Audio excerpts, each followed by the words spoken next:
remember when I kicked that ball one time and I kicked it so little, and I shattered an entire light? I remember a light shattering. I don't remember what happened to get us there. I kicked it Where like were we? this. At camp. Yes. Okay. I kicked it. Yes. I kicked it like this. I kicked it like this is my foot. This is ball. I kicked it like this. And it went straight up and it dislodged the light, the LED, this like long light. It dislodged. It came straight down and shattered. Oh my goodness. I feel like sometimes it's my fault, but sometimes it's bad luck. Okay, like I barely touched the ball. It's so funny because at camp, what? Everybody around me was chaos. Yeah. And I was like, I promise you, they're really good people. They just make mistakes sometimes. Anyway.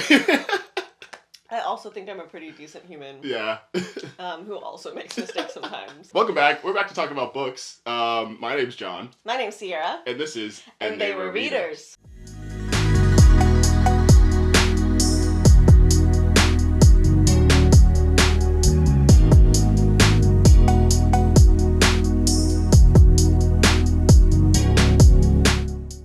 What's the difference between a film and a movie? Pretension. Whoa.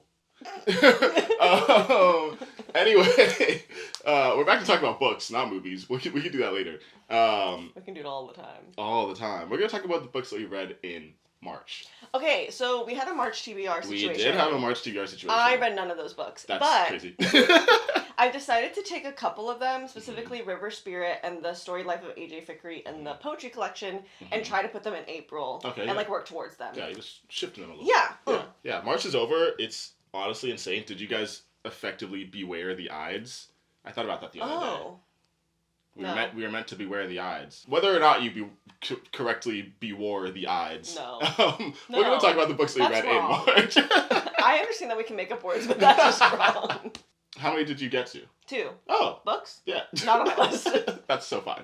I got to 3 of the 4 books that I pulled from the jar. Nice. Thank you. I didn't get to James Baldwin, and I'm so sorry. I'm sorry to that man. I do love him.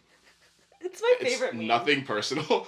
I had so many other books on my shelves. Pachinko really took it out of you. Pachinko took me from basically March 5th to March 20th. Mm-hmm. Which is normal for books. That big. Yeah. 15 days. But it's not that I was reading slowly. It's that I stopped reading for a week and a half. I'm gonna start with this one.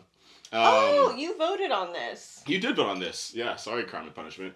I'm so sorry to that man. I love Keke Palmer. Period. Yeah, okay. Alright. Anyway. Yeah, you guys voted on this from the March TBR jar. For those of you that don't know, go and watch the video. But now that you're back, the books I was supposed to read, Not a River, The Murderbot Diaries, Pachinko, and If Beale Street Could Talk. The only one I didn't get to was If Beale Street Could Talk. Okay. Yeah. This version of the book contains both Volume 1 and Volume 2. Oh, okay. So it's All Systems Red and Artificial Condition. Why did they just say Volume 1? Because it's honestly really confusing the way they did this. It's Volume 1 if you're reading these versions of the book that contain 2 volumes. Oh, that's in so each of them. Confusing. But technically it contains Book 1 and Book 2. In Volume 1. In Volume 1. That's a little confusing. It's a little confusing. But I figured it'd be more cost effective to buy them together than to buy them separately. Yeah. And the covers are relatively similar. Okay, Anyway, cool. So Murderbot Diaries, this is a sci-fi, and we follow a murderbot. Now, the murderbot is both synthetic and robotic parts, so think it has some human-ish muscles and characteristics, but also combined with, what's what I'm looking for? Not cyborg, but more mechanical robotic pieces. They have basically a mask that looks like this, but underneath the mask is a human face to make them more relatable to the people that they serve. A classic move. Correct. Murderbots are, they serve one purpose, mostly security, sometimes fighting, and they get contracted to they get hired by a team that's going to go, say, to a new planet or whatever. And, we want a few Murderbots to come with us. Question. Yeah. So, do humans fight in wars these days in this book? Or is it only the Murderbots? Oh, that's a good question. They never talked about mass wars. Because that's what I'm curious about. If you can mitigate human life, death with robots. and sacrifice them. Yeah, they're robots, right? Well, I mean, yes, they are. But, like, so this one, at one point are they sentient? In their time, turned off their, like, overriding systems that, like, reset them and make them very, like, systematic, like all other Murderbots. So they have memories, they are, like, discovering feelings, they are becoming slowly but surely more human because they're not being programmed like meticulously like all their other Murderbots. So it's very platonic. Plato has a whole discussion about like what makes a human human. Back in the old Greek days. Our Murderbot love them because they're like doing their job, but really like they just want to chill and watch their Netflix shows. Basically, they've downloaded all of these like reality TV shows and like crime like series. You look at me. Yeah, I understand. And when they're chilling, they just want to like not be bothered and just play those like in their head. It's very human of them. Yeah, it's kind of fun. There's some parts of it that I'm like, okay, it's kind of just dry and like normal. Like this is what you'd expect from a book like this. But then other parts like, oh, that's kind of funny. But I want contemplative.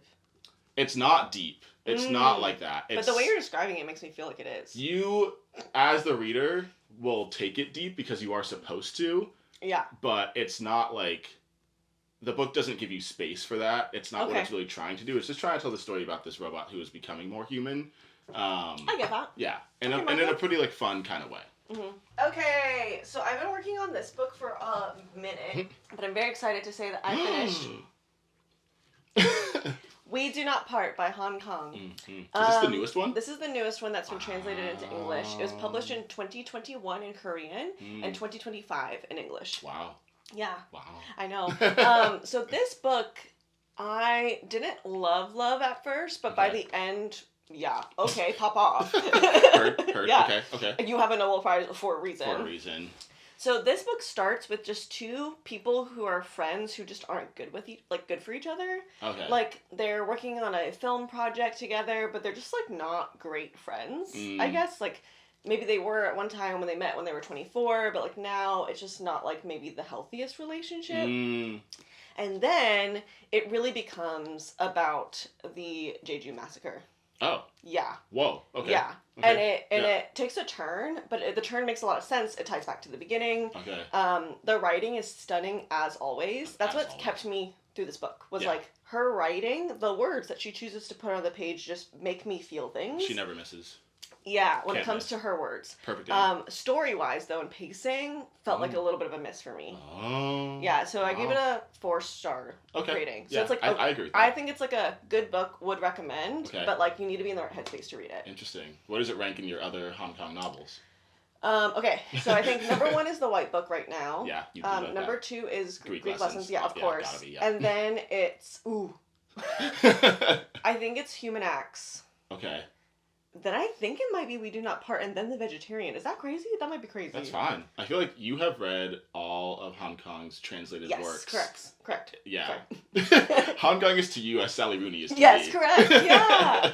Which is crazy. Was talking about this author the other day with a new friend, and I basically was like, oh, yes, this is my favorite author, and I was like, oh. Yeah, it just kind of happens. Yeah. It sneaks up on you. Yeah. You're like, yeah, I've read all of their available works. When did I do that? And I'm really glad that I did. Nice. I'm glad it also took the turn that it did, because it felt like a little bit too abstract and ethereal, but all of that was grounded in history, and like it made a lot of sense once you got to the end of the book, which, duh, she's great at writing. Nobel Prize. Nobel Prize. Nobel Prize. So one of the things that I think is hard about her writing, though, is so sad. Yeah, yeah, she do be doing that. She writes so sad stuff. So sad stuff. So sad stuff. But I also think it's hard too because I'm like not from Korea, and so this is a history that I've not experienced. But it's also like kind of an important reminder that nowhere in the world is untouched by pain. And that like as I'm experiencing life in the U.S. and like the way that we're going about things, that like no one is exempt from the massacres or like the pain that people can inflict on one another. And it's important to like maintain proximity to your community, but also understand like history and how history has unfolded in other places, but also in your own country. So, wow, boom. Boom. Speaking of Korea. Ooh. Oh, yeah. Pachinko, the book that took me all of March. This is Pachinko by Min-Jin Lee. This book has been on my radar for so long and on my shelf for basically the same amount of time. We got this book last year for $1. Yeah. Yeah. I bought a lot of books. I think I bought too many books, and it made me stressed, and then I stopped reading. Yeah, it's a little overwhelming to look at them. You bring them back in your suitcase, and you're like, when did I think I was going to get to these? Yeah. What version of John was going to do that? So, Pachinko is what I'm learning, this new genre is like a family saga, where it follows a family throughout generations. Oh, yeah. Yeah. So, we start... Isabella Allende does that all the time. It was very East of Eden for me. Oh. I was like, oh, this is what East of Eden was. You follow this one family throughout multiple generations. Okay. Yeah. So yeah, we start in Korea, and it's early 1900s. Think like 1910, 15-ish. Mm-hmm. We follow this girl. Her name is Sunya. She grows up, and they have to move from Korea to Japan, just because of the way things are happening. Japan, has annexed Korea. And there's a lot of stuff behind that. Yeah. So do your research. It helped me learn a lot about what happened during that time because I didn't know.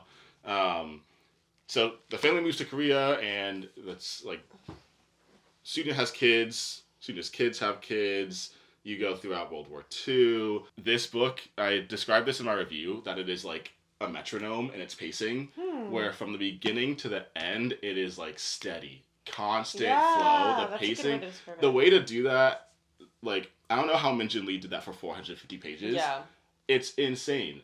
But it leads to the point where you are reading and all of a sudden something major is happening, but she gives it the same amount of time as everyday events.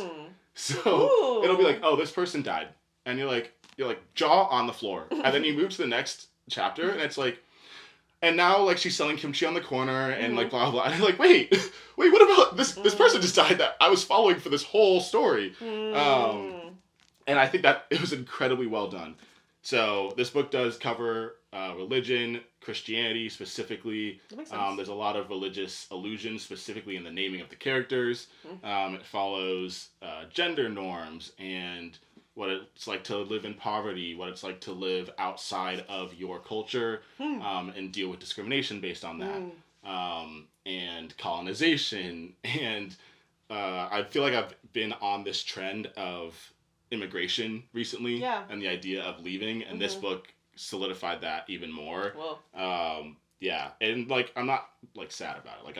I'm kind of diving into it because it's something that is a part of my family's history and heritage, and not a part of my personal story. So I'm interested to see what my family might have felt as they moved to get me where I am today. Yes. Yeah. Yeah. So this was one of those books that really helped me with that. I was like, oh, this is how hard, a picture of how hard my ancestors, for lack of a better word, might have worked to get me to where I am today. My next book, from my next trick, this is The Word for World is Forest. The Word for World is Forest. By Ursula K. Le Guin. Oh! I know. Huh? I know. I don't know. You got a lot going on, and that's okay. What? Because this book came out of nowhere. That? So, I was reading through the comments, as I do, I almost just snatched that out of your hand. You can hold it. No, aggressively. I just almost grabbed funsies, it. Just the colors like this, I really, drew me in. The backs? Yeah. I like that color palette. Okay. I'm going to let you hold it, because, hold it. yeah, I'm scared now. Continue. So I was scrolling through the comments, and somebody was like, oh, John, if you want to read a book about colonization and, that idea, here's a book for you. And I said, I'm hooked. You got me. And I had talked about Ursula K. Le Guin. You weren't supposed to buy books. I know, guys. I'm doing really bad. I had talked about Ursula K. Le Guin in one of our last videos when I talked about the book One Day Everyone Will Have Always Been Against This by Omar Al-Akkad, because he references her short story, The Ones Who Walked Away from Omelas. Wow. Yeah. This is The Word for World is Forest. This is a sci-fi, and so basically, here's the idea. We're in the future.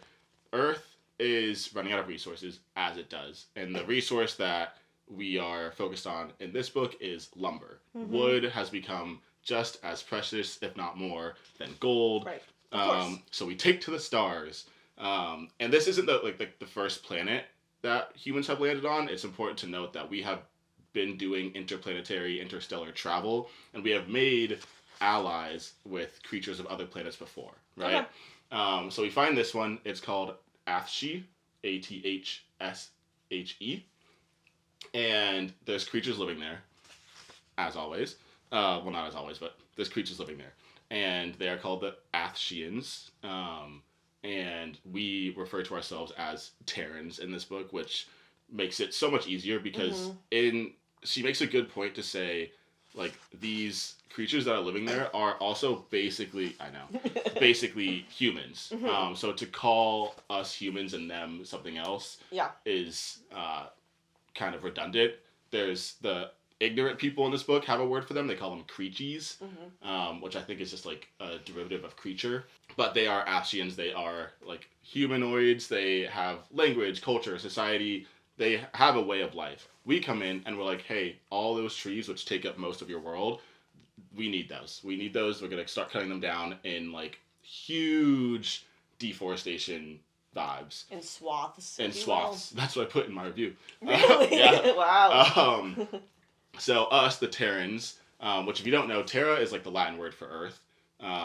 It's where you get the word in Spanish like la tierra, which means earth, and also like ground.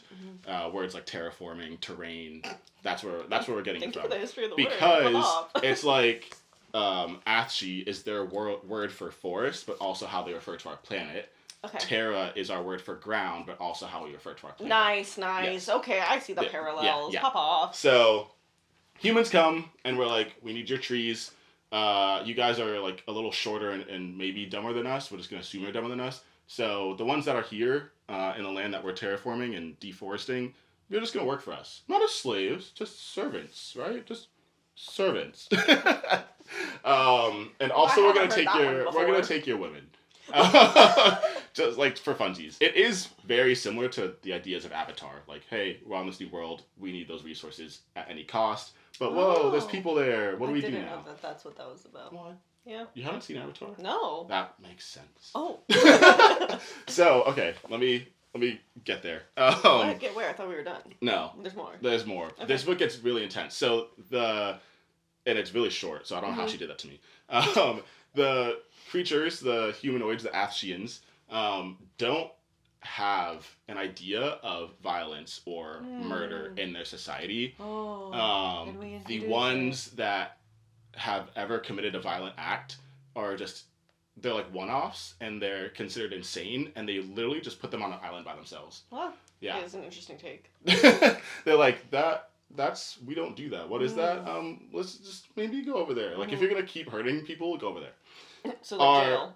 Yeah, okay. Yeah. Our ignorant general guy, basically he takes one of the Athshean women, does what he does, and then kills her. And in retaliation, one of them, his name is Selver, retaliates in violence. That makes sense. And because humans are so much bigger than them, Terrans are so much bigger than them, like the Athshean is kind of left beaten and battered. But he goes to his people, and they're like, you fought someone? And they're like, yeah. And they're like, okay, what do we do with this now? So they call him a god because he brought new ideas to them, whether it's good or bad ideas. Someone who like brings something new that might be necessary for the time is considered a god to them. Yeah, it's really interesting. I recommend. Yeah, that's the word for world is forest. Wow. Yeah. Great recommendation. Okay, the next book that I read was The Yellow Wallpaper by Charlotte Perkins Gilman. Nice. So this one I bought a year ago on the at the conference that I just was at, but in a different city. So when I was at a local bookstore, I finally found this one. I've been looking for it forever. I found out you can have a PDF online, so if you want to read it, it's free online.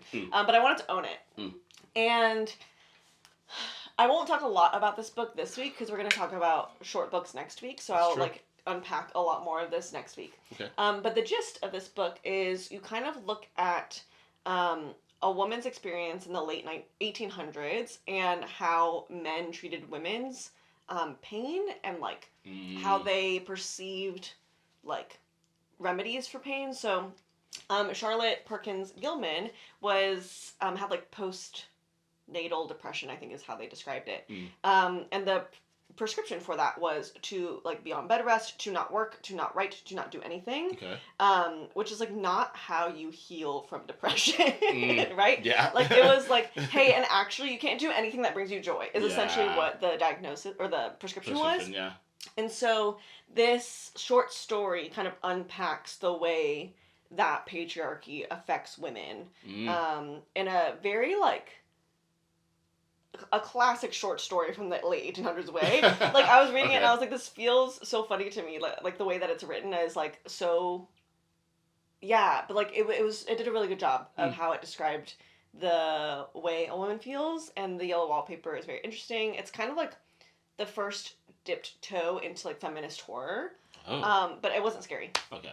But it was like, I can see why it's considered technically to be in the horror genre. Oh. Oh yeah, it was one of the first feminist novels, or not novels, but like short stories. Yeah.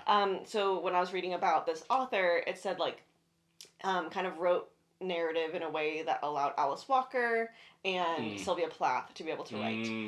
So that was cool. Like laid the foundations of early feminist novels. Yes, correct. Wow. Wow. Okay, so I did buy another book. This is There's Always This Year. On Basketball and Ascension by Hanif Abdulraqib. Are you listening to it? I did listen to it. Yeah, I saw. Yeah. And I finished it this morning on the drive. Oh, okay, great. It's just a pretty cover, actually. I love the cover. It came out in 2024, so relatively new. Do you like basketball? So, I was going to get into that. Okay. Not in the sense that I would ever really follow it. Yeah, okay, that's what I thought. So... The only reason I'm following basketball right now is because March Madness is like... March Madness is popping off, and the Gators are in the Final Four. Isn't it all the number ones from their...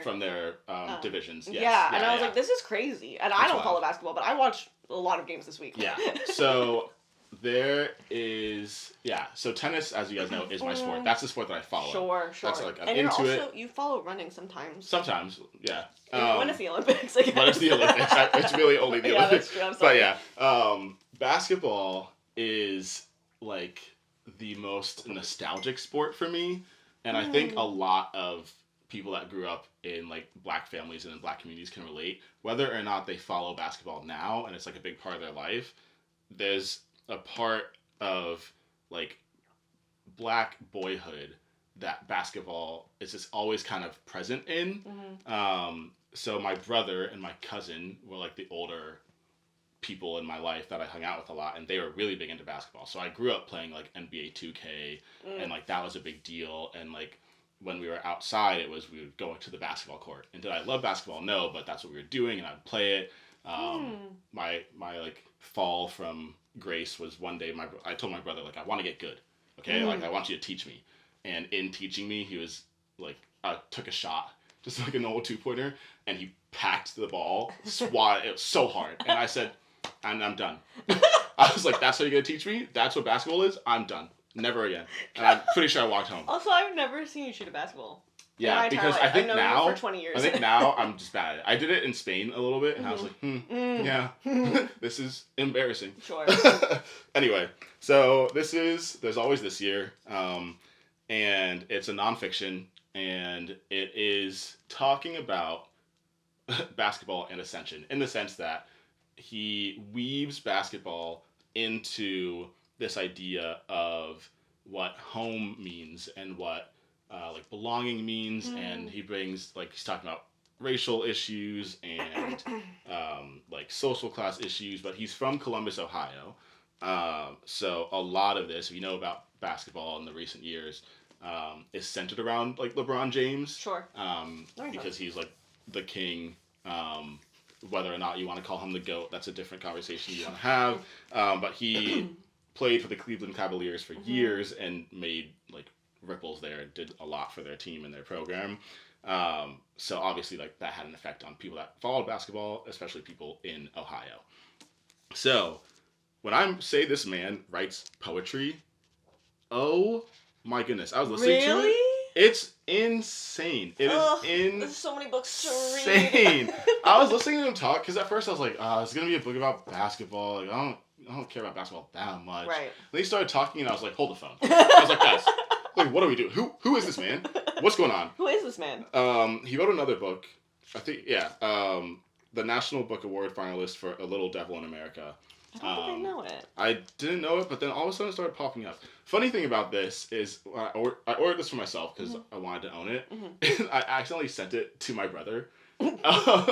And he didn't say anything, and my brother is much more of a basketball fan, so I was like, oh, he probably thinks that I read this book and gifted it to him. Which is, like, really kind. Which is really kind, because, like, if he was to pick this up, there's a basketball hoop on the front, it says, on basketball and Ascension, he's probably like, oh, John read this book, thought of me, sent it to me. Do you think he'd like it? I think he would like it. I think he would like it. But I texted him and I was like, I would not have told him. I'd have been like, I hope you enjoy your gift, I was like, actually. no, I was like, listen, I did buy it again.